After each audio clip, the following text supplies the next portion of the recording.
Donc, on regarde aujourd'hui un peu les principes d'interruption puis de système d'exploitation. Donc, il n'y avait pas grand-chose à rajouter par rapport au cours. Ici, sachez que ça n'arrive pas dans le TP3, là, c'est un peu encapsulé dans son affaire. Donc, c'est juste des informations qui vont majoritairement être précurseurs à qu'est-ce que vous allez faire dans les cours subséquents dans cette liste de cours, là. Donc, il y a ce cours-ci qui est le cours d'assembleur. Ensuite, il y a le cours de système d'exploitation. Puis, à la fin, il y a le cours d'architecture des ordinateurs. Mais là, ça vous prépare un peu au cours de système d'exploitation. On commence à défricher cette partie-là. Donc, moi, ce que je veux regarder avec vous, donc on avait vu qu'avec PEP8, hein, quand on programme des choses, en fait, quand on regarde dans la mémoire, à la fin, il existe déjà une partie qui a du stock. OK? Donc, à l'intérieur de cette partie-là, on avait vu hein, que notre stack pointer il était à un endroit un petit peu plus haut, mais plus bas, il y a en fait une partie qui est réservée pour un système d'exploitation. Un système d'exploitation, c'est juste une manière fancy de dire ça, c'est un programme que les autres programmes peuvent utiliser, puis ce programme-là, il est spécial parce que son but, c'est pas de faire quelque chose de très précis, c'est de donner plusieurs fonctionnalités possibles à un paquet d'autres programmes. Hein, c'est un peu la manière facile de parler d'un système d'exploitation. Ça offre des services. Hein, ça te permet de faire autre chose. Donc, cette partie-là est toujours disponible. Puis, on a vu dans le cours qu'il y a le code qu'on peut aller regarder. Puis, on peut aller le modifier. On peut aller rajouter des éléments. Puis, on avait vu aussi le principe d'interruption. Hein, qui nous permettait de rajouter des éléments qui vont venir interrompre, hein, ça le dit dans son nom, notre programme principal. On fait juste notre programme, puis venir exécuter des éléments, puis revenir à notre programme avec rien de changé après l'exécution. On avait vu aussi dans le cours que cette partie-là, en fait, dictait qu'est-ce que on voulait faire avec le DEC-I, puis le DEC-O, puis le STRO. En fait, ces différentes instructions-là, c'est des fausses instructions machines, puis c'est en fait des instructions qui sont fournies en tant que service par le système d'exploitation.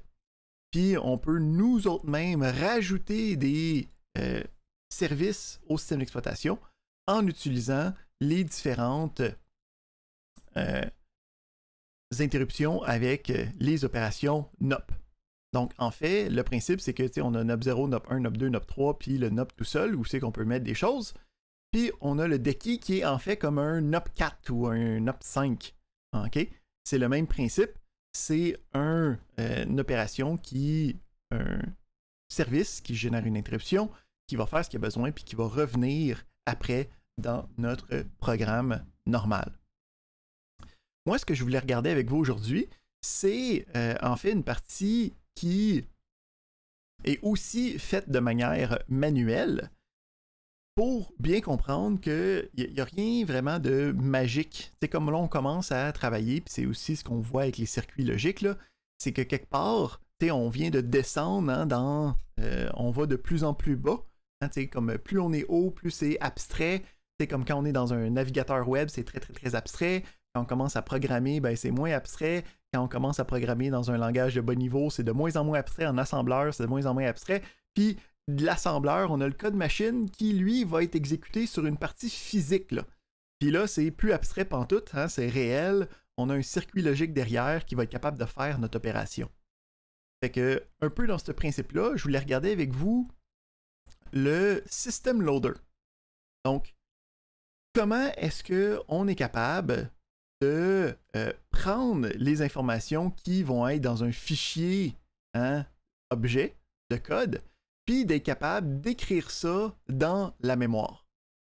Donc, le principe du system loader, c'est comment est-ce que je fais pour prendre le programme que j'ai fait, puis l'écrire en mémoire avant de commencer l'exécution de mon système, okay, qui devrait exécuter mon programme. Fait que le system loader est capable de lire notre programme puis de l'importer en mémoire. Fait qu'on va regarder comment est-ce que ça fonctionne cette partie-là ici. Donc, je vais copier ça pour bien voir ce qui se passe. Donc, on a la partie du loader. OK? Donc, le principe, c'est que notre code objet va devenir la saisie de notre programme. Fait que on commence, puis on a un petit, bon, load x0, on met ça vide. On store 0. Là, ici, on va voir ici, il y a aussi des éléments qui sont des petites astuces, des petits hacks d'assembleur que je trouve intéressant à vous montrer. On va cacher ça, avoir plus de place. Donc, on peut voir ici, on a, bon, la RAM qui prend une place, ça c'est correct, mais nous, on va utiliser donc différentes variables. Donc, on a le wordBuff, le byteBuff, le wordTemp, le byteTemp qui prennent toutes un octet. Okay? Fait que le principe, c'est on a 0, puis on met 0 là-dedans.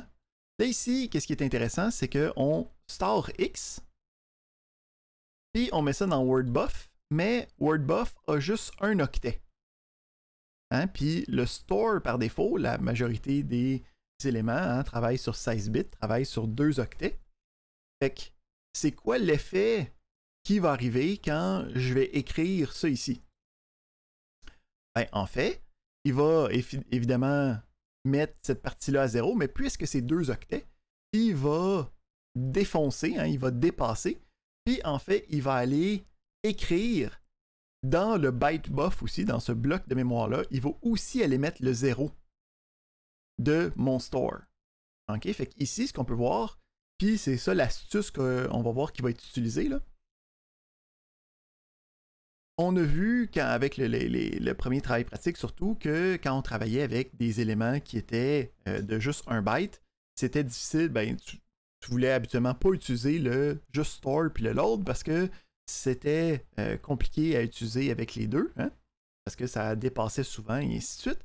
Et là, le principe, c'est qu'à la place d'avoir à utiliser les deux, on va déclarer 2 variables, puis dépendamment de qu'est-ce que je suis en train de faire, je vais pointer sur une variable ou sur l'autre, puis les 2 variables représentent une information. Donc, j'ai un buffer, soit que je vais y accéder à partir du mot de 2 octets, ou je vais y accéder juste dans la partie la moins significative avec le byte de mon buffer. Ici, on a une variable qui est mon buffer, mais qui a 2 étiquettes qui vont me permettre de travailler dans l'endroit que je veux. Fait que ici, on a bon le char E, okay, qui va aller chercher. Donc, on se souvient, là, quand on. Là, si je build ça, il ne voudra pas. Mais quand on a nos affaires objets, là, c'est okay, du texte là, qui a juste les différentes valeurs. J'ai un J, c'est pas une valeur hexadécimale. OK.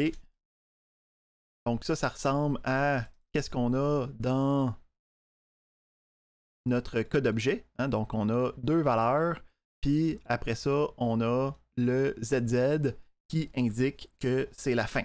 Hein? Donc le principe, c'est le char E, qu'est-ce qu'il va faire? Bien, il va aller lire le premier élément. Donc j'ai 6 ici. Fait que je le mets dans mon byteBuff, hein, le plus petit des deux, parce que le char E travaille juste sur un octet. Mais à la place de mettre l'autre byteBuff, je peux juste aller lire cette partie-là ici, les 2 octets d'une shot, puis ça va aller chercher. Fait qu'on peut voir ici l'utilisation de l'astuce là, en utilisant le bon symbole. J'ai pas besoin d'utiliser le load byte, je peux juste utiliser le LDA. Bon, je regarde CZ, ok. Je m'en vais à la fin, puis j'arrête CZ. C'est pour dire que c'est la fin. Sinon, on regarde, est-ce que le caractère est plus petit ou égal à 9 en ASCII? Ben, dans la table ASCII, on a le 0, 1, 2, 3, 4, 5, 7, 8, 9 avant les lettres. Donc, si c'est plus petit que 9, on assume que c'est décimal. Ça pourrait être d'autres choses, puis ça pourrait être planté. On peut voir ici que c'est pas très sécuritaire comme programme. Mais si, mettons, on a le 6, ben, ça va être un 6 en caractère qui va être là.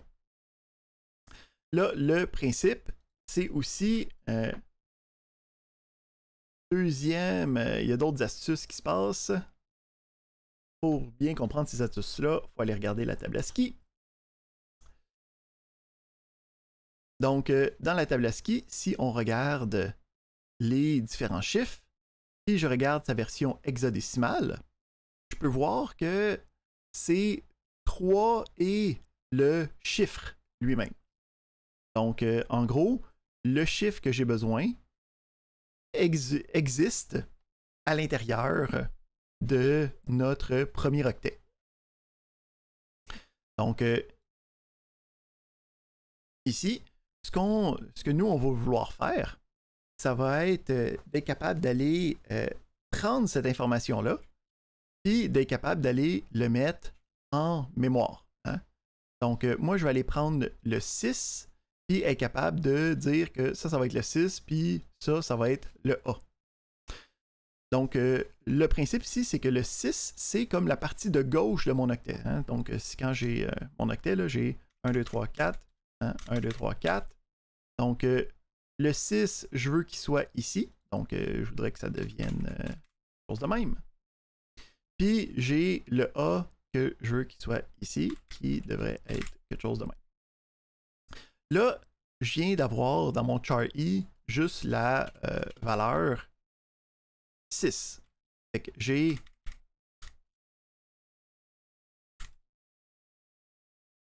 OK, puis en plus ici j'ai un 0x30 là. Fait que là le but, ça va être de dire ben là c'est mon premier caractère. Fait que étant mon premier caractère, je veux prendre ces informations-là, puis je veux les transférer ici. Hein, parce que ça va être la première partie de mon octet. Ici, quand on parle d'un octet, puis qu'on parle des deux espacements de 4 bits, on appelle ça un nibble. On va voir plus tard, là, il en parle. Là. Okay? Donc, le nibble, c'est juste la moitié d'un octet. Fait que le principe, c'est je veux prendre ces informations-là, puis je veux les shifter. Qu'est-ce que je vais faire? Ben, je vais les shifter 4 fois. Donc, je vais prendre cela, je vais le shifter 4 fois, fait que ça va devenir ça à cette place-là. Et ensuite, okay, quand je shift, ça rajoute des zéros.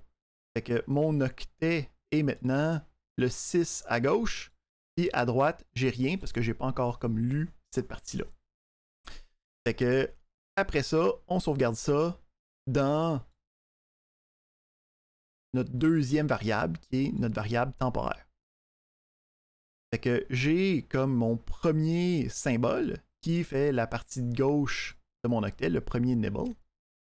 Puis ensuite, qu'est-ce qui se passe? Ben, je fais la même chose. Je vais lire la deuxième information. Je vais lire la deuxième information. Puis là, dans ce cas-ci, encore une fois, avec les symboles ASCII, on a une petite astuce qui nous permet de nous simplifier la vie. Donc, si je regarde les différentes lettres, on a encore une fois le 4 plus la dizaine. Là. Ici, on a par rapport à la vraie valeur en hexadécimal, on a un décalage de 9. Hein? Fait que si c'est A, il faudrait que ça soit A. Puis B, c'est comme si c'était B ici, c'est 9 de plus à chaque fois. Là. Donc, si on regarde qu'est-ce qui se passe quand on a quelque chose de plus grand que 9, quand on a une des lettres, donc j'ai le A ici, puis moi, ce que je veux, c'est avoir A ici. Ben, le caractère ASCII de A, ce que je peux faire, c'est juste additionner 9 pour avoir dans sa partie de bas le A. Fait que, on peut voir ici, on additionne 9, puis on coupe la partie ASCII, on va juste chercher le bit, ben le petit nibble, ok, pour aller chercher juste la valeur. Puis après ça, on fait un ou entre. Fait que là, ici, on aurait dans notre affaire le.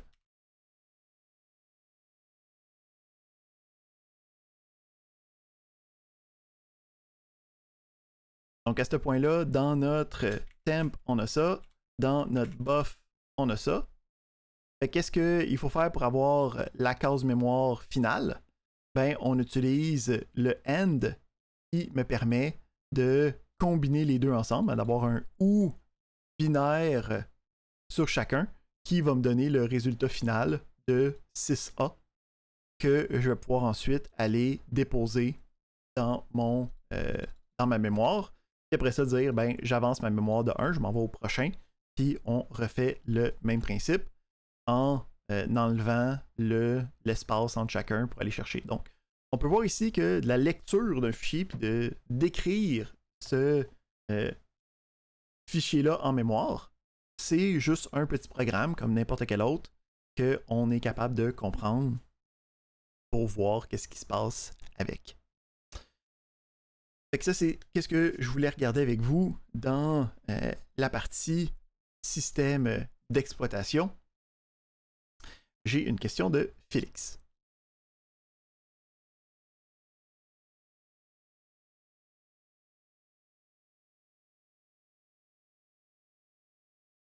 Ben, ici, le principe, c'est que le simulateur, lui, prend le contenu de ton fichier objet, puis va le mettre dans le input pour le loader. C'est le char E qui le fait pour toi, là.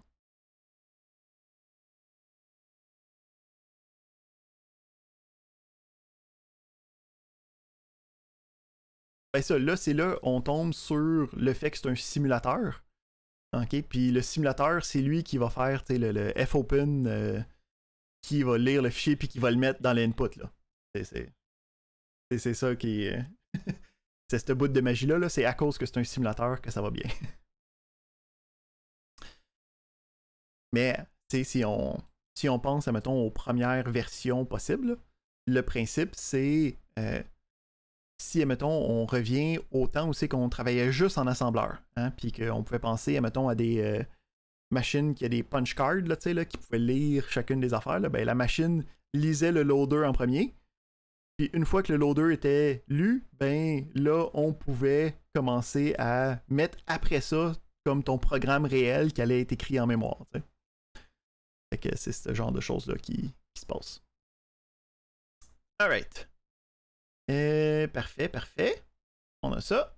Donc, ça c'était pour les systèmes d'exploitation, les interruptions.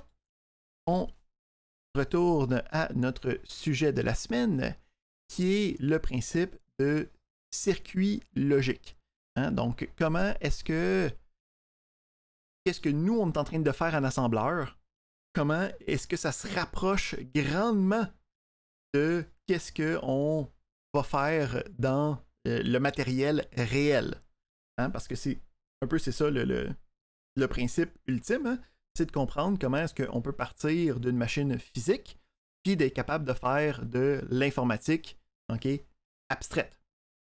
Donc, on a vu le principe qu'on est capable de construire des circuits logiques, hein, avec des transistors qui me permettent de faire, à partir de transistors, si on revient en arrière, je veux regarder. Donc, quand on revient ici, donc, nous, on est capable de faire de l'assembleur, on a vu le principe de langage machine derrière, puis on a le principe fondamental électronique de transistor. Okay? Avec ces transistors-là, on est capable de faire minimalement des portes logiques, hein, qui vont être capables d'avoir des signaux logiques 0 ou 1, habituellement reliés avec des impulsions électriques de 0 et 5 volts. Puis à partir de ça, on est capable de construire des circuits qui vont être capables de faire soit de la logique combinatoire pour prendre des décisions, ou sinon de la logique séquentielle pour être capable de sauvegarder des informations de manière temporelle, okay? Donc de la mémoire. Avec la capacité de prendre des actions, puis la capacité de sauvegarder des interactions, on est capable de construire une architecture, okay, d'un ordinateur qui va être capable de prendre des instructions puis de les exécuter pour avoir la réponse dans le monde réel.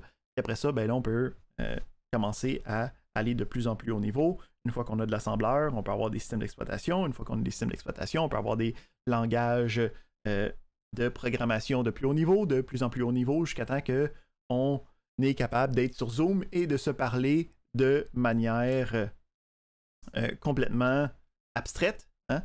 Donc, vous savez pas là, où c'est que je suis, là, qu'est-ce qui se passe, comment ça se fait que vous voyez, c'est toute partie de ces différents éléments-là. Fait que ce que je veux revenir avec vous, c'est surtout qu'est-ce que nous, on a besoin d'apprendre là-dessus aujourd'hui. Tu sais, encore une fois, c'est pas mal précurseur à d'autres cours. Là. Mais ce qu'il faut être capable de faire, c'est d'être capable de regarder de l'algèbre booléenne, d'être capable de comprendre qu'est-ce que ça l'essaye de dire, puis surtout d'être capable de faire la transition d'une version à l'autre. Okay? Donc, quand on a des équations en algèbre booléenne, il faut être capable d'établir la table de vérité qui va venir avec ces équations-là. Puis, il faut aussi être capable de reconstruire les circuits logiques qui sont capables de représenter ces différentes opérations-là. Fait que aujourd'hui, on va regarder ces 4 différentes relations-là, puis on va regarder comment est-ce qu'on peut construire ça de notre manière dans nos programmes. Donc, on va essayer de prouver ces opérations-là. Pour chacune, qu'est-ce qu'on va faire? C'est qu'on va prendre chacune des parties de l'équation et on va construire la table de vérité. On va construire le circuit logique pour voir de quoi il y a de l'air. Puis, on va déterminer est-ce que c'est égal ou pas. Fait qu'on va commencer avec notre premier. On a, OK, un x plus y. Donc, le plus, c'est la disjonction, le ou. Donc, c'est x ou y. Fait que, premièrement, si je veux faire la table de vérité de ça, le principe, c'est que j'ai 2 entrées. Ces 2 entrées-là, attends, plus pas parce que ces 2 entrées-là ont seulement des valeurs logiques possibles. Donc, ici, c'est les 4 possibilités. Puis, je vais avoir une réponse qui a rapport à ça, qui va être mon x plus y. OK? Donc, ce que je veux ici, c'est avoir la sortie x plus y, puis je vais avoir x plus x, y. OK? Attends.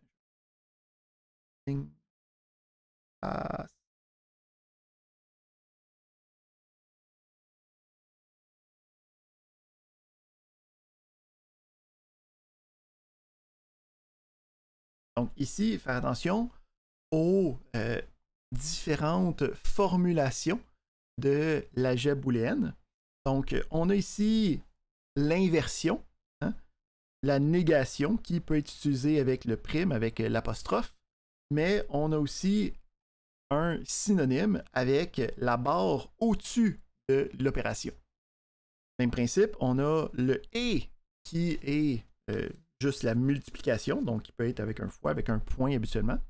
Ou sinon, on peut, comme en mathématiques, en algèbre conventionnelle, juste omettre le point. Okay? Puis ici, j'ai le x bar et y. Donc, on a ces éléments-là. Fait que le principe, pour être capable de prouver ou d'éprouver cet élément-là, ben, on va faire la table de vérité, puis on va regarder est-ce qu'elle est identique. Si la table de vérité est identique, on a prouvé que pour toutes les entrées, on avait la même sortie, et donc c'est équivalent. Fait que x plus y, c'est assez simple, c'est un ou, hein, donc un ou logique. Pour n'importe quelle des valeurs qui est à 1, le résultat va être à 1 à son tour. S'il n'y en a aucun des deux qui est à 1, ça me donne rien. Ben, ça me donne faux, hein, ça donne pas rien, ça donne faux. Ici, si je veux représenter ça en tant que circuit logique, ben, ce que je peux faire, c'est avoir le x, le y, qui va rentrer dans une porte OU. Donc la porte OU qui est représentée par son entrée courbée et son... On essaye de pointiller, c'est surtout l'entrée courbée qui nous le dit. Et ici, on a le X plus Y. Okay? Donc, on a notre première version. On fait la deuxième. Donc, ici, j'ai X ou quelque chose d'autre. Donc, quand on travaille, c'est un peu le même principe que les priorités d'opération. Ça va aller ensemble. Puis, le résultat de ça va aller avec celui-là. Donc, je peux avoir la...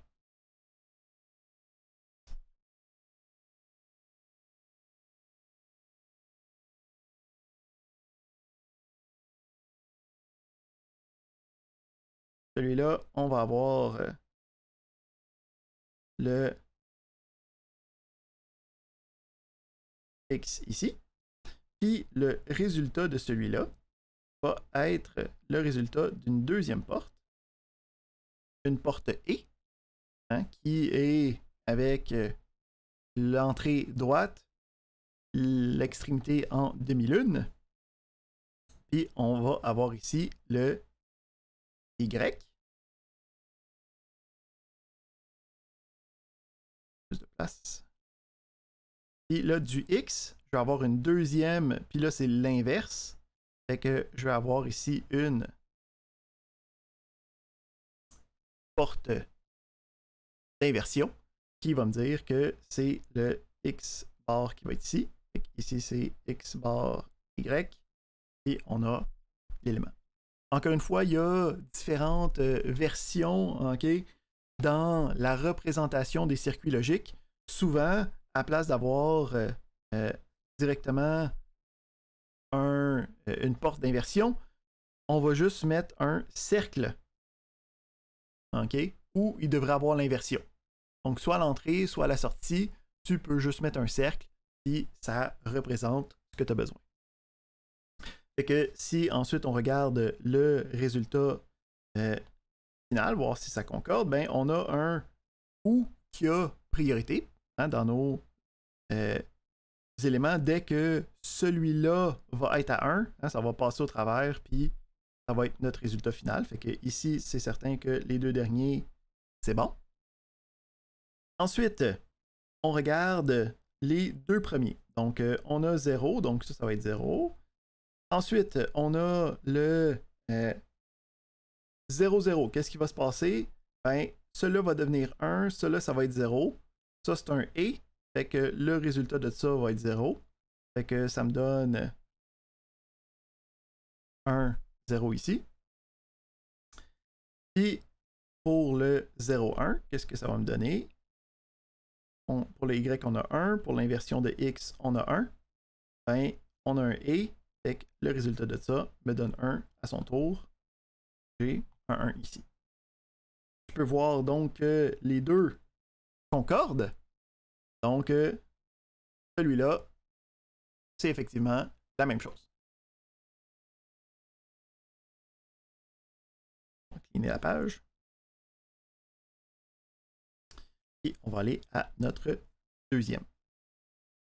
Encore une fois, même principe, on a deux équations pour chacune et il faut être capable de dessiner la table de vérité ainsi que le circuit logique qui vient avec. Donc, le circuit logique, si on regarde ça, j'ai un OU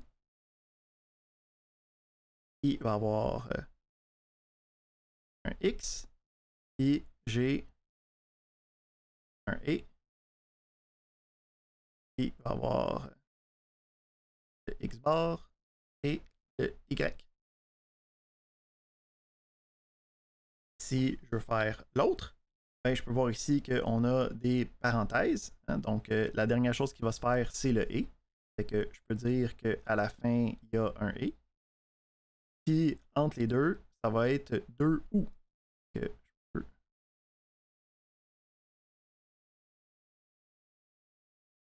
avoir les deux ou.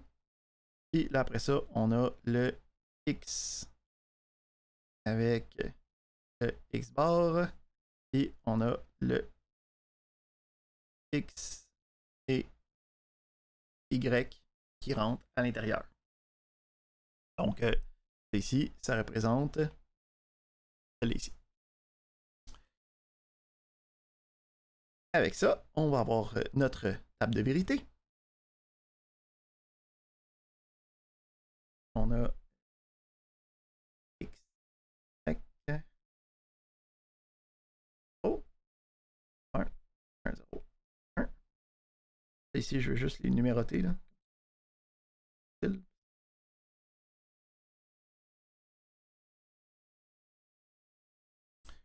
Donc, si je regarde la première, à quoi ça ressemble? Donc, qu'est-ce que je peux... OK, puis quand tu regardes les opérations, là, tu peux voir des fois des raccourcis hein, pour comme tout de suite savoir certaines opérations. Ben, je peux voir ici, bon, j'ai le et puis j'ai le OU qui me dit, ben, si j'ai X, le OU, je m'en fous, hein, parce que dès que j'en ai un, ça va fonctionner. Donc, dès que X est à 1, j'ai le résultat qui est à 1. Parfait. Ensuite, j'ai le X bar et Y. Donc, si celui-là est à 0, il va devenir 1. Et Y, donc il faut que celui-là soit à 0, celui-là soit à 1 pour que ça donne 1. On a le 1 ici. Et finalement, quand les deux sont à 0, ben lui est à 0. C'est un et, fait que c'est sûr que ça va nous donner 0 en retour. On a le 0 ici. Deuxième équation. Oh, j'ai une question de Félix.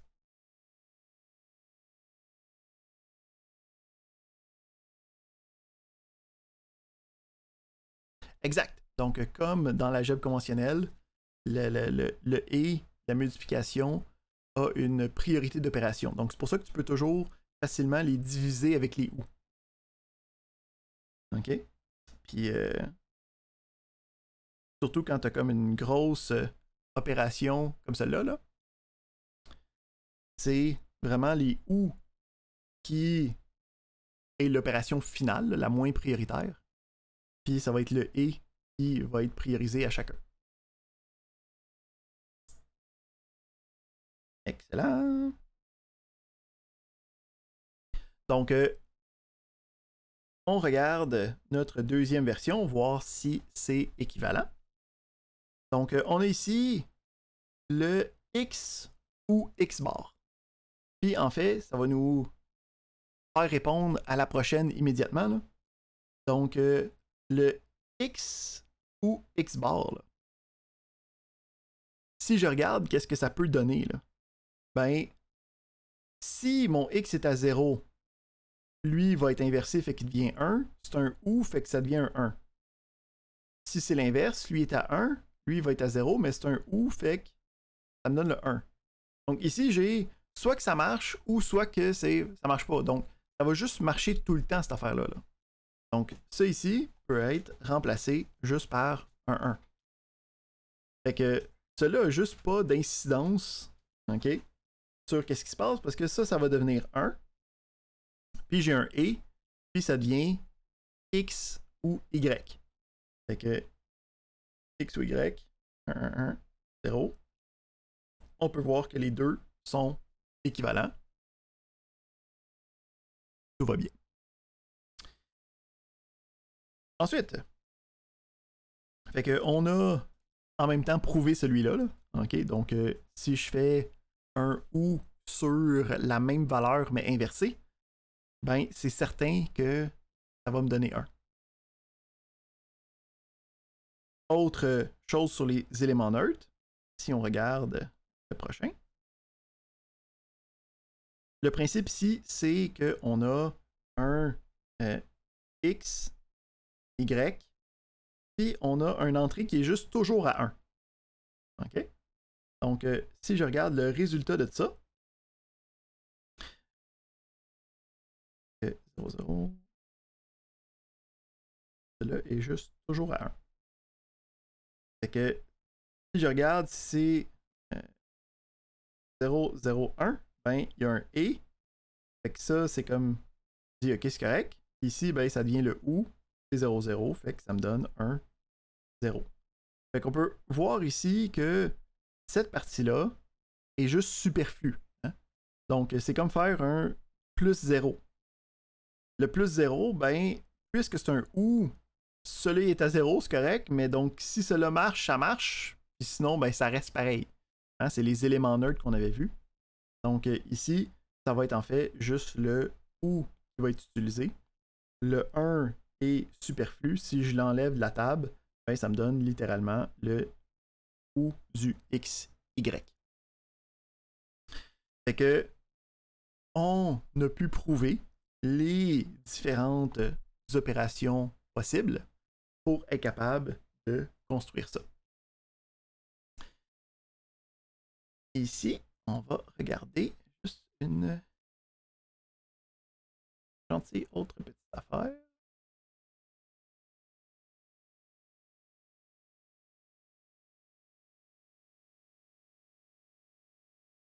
Donc, je n'irai pas dans les détails, mais, on avait vu la bascule ARS. Si vous allez voir dans les notes de cours, il y a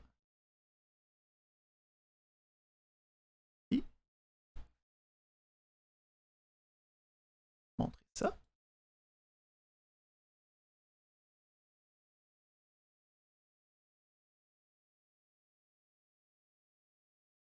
Avec ça.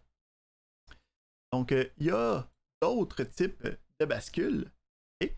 Donc, oui, on a la bascule ARS qu'on a vu le fonctionnement, puis c'est pas mal, c'est l'étendue de qu'est-ce qu'on veut savoir, mais juste pour voir où c'est qu'on s'en va avec ça, il existe d'autres types de bascules, comme la bascule D qui va utiliser une horloge pour aller sauvegarder une information.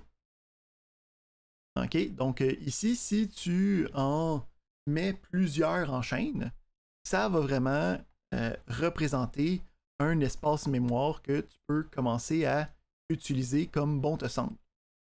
Puis, donc, on avait vu aussi le principe de logique combinatoire, le principe de logique séquentielle. Donc, on avait vu comment faire un additionneur. Ben, le principe, c'est qu'une fois qu'on a ces deux éléments-là ensemble, on peut commencer à les agencer pour être capable de construire un microprocesseur complet. Donc ici, le principe, c'est qu'on a un peu, qu'est-ce que vous allez voir dans le cours d'architecture des ordinateurs, là, fait que je n'irai pas dans les détails, ça prend un cours complet. Mais on a de la mémoire qui contient le programme counter. On a de la mémoire qui va contenir littéralement les cases mémoire. On va avoir de la mémoire qui va contenir qu'est-ce qu'il y a dans le registre. Puis on fait juste les connecter ensemble. Puis ça va nous permettre, avec un coup d'horloge qui fait comme avancer l'instruction, de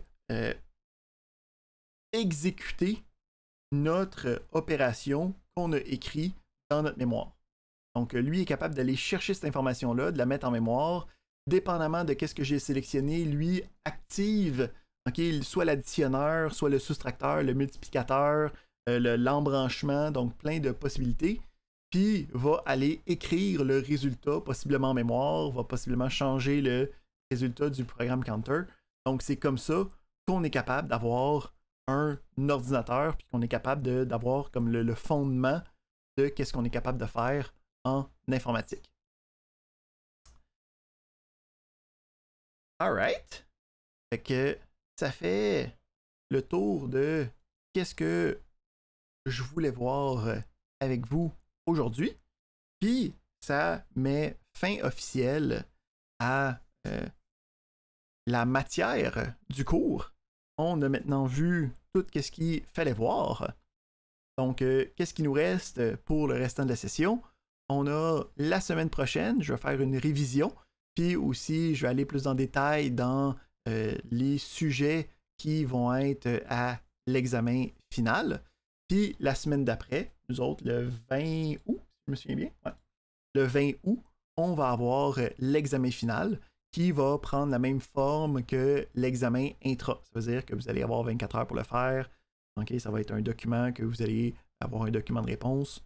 Puis ça va être ça qui va se passer. C'est tout pour ce matin. J'espère que vous avez eu du plaisir dans ce cours-ci. Moi, j'ai un bac en génie électrique initialement, là, fait que c'est des choses qui me parlent grandement, là, surtout ici les circuits logiques et ainsi de suite. J'espère que vous avez pu y trouver votre petit plaisir personnel. Sinon, on se revoit la semaine prochaine pour faire la révision et parler de l'examen final.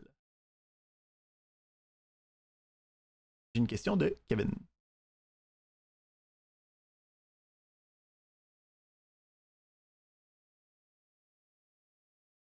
C'est pas la suite, ok? Parce que les parties difficiles qui étaient à faire dans le deuxième TP ne sont pas là.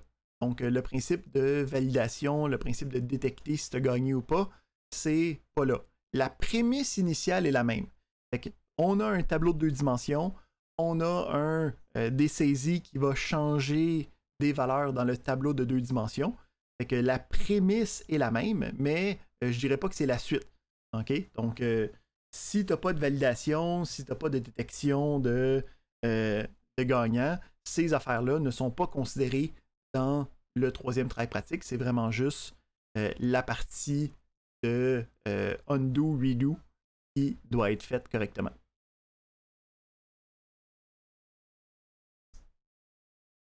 Excellent.